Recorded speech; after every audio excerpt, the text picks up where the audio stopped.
The only person to preach Biafra to you and you will listen are those who are under our central command, IPOB, of course, with Radio Biafra. Anything else, I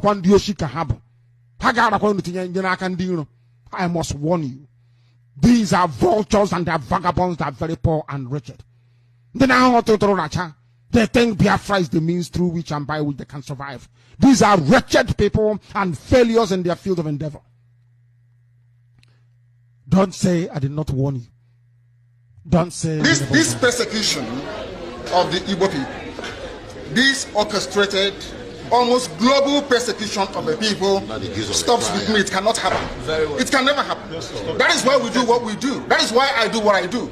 I am campaigning for the freedom of my people because of the persecution that we're facing. Yes. It's as simple as that. Nothing more, nothing less. Yes. Thank you very much.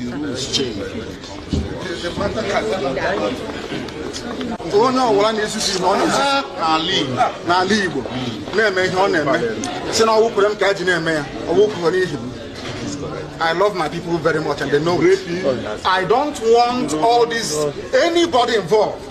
I've been hearing about idiots talking all over the place. Some fools trying to be relevant because of Biafra or trying to use my name to gain relevance.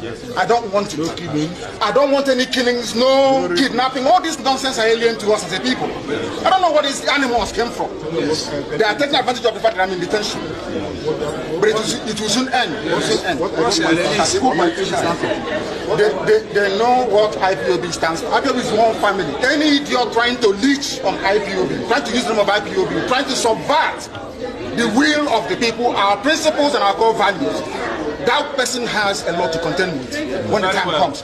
You can run, but you can never hide. You can run and hide and be talking all manner of rubbish, but one day we will catch up with you.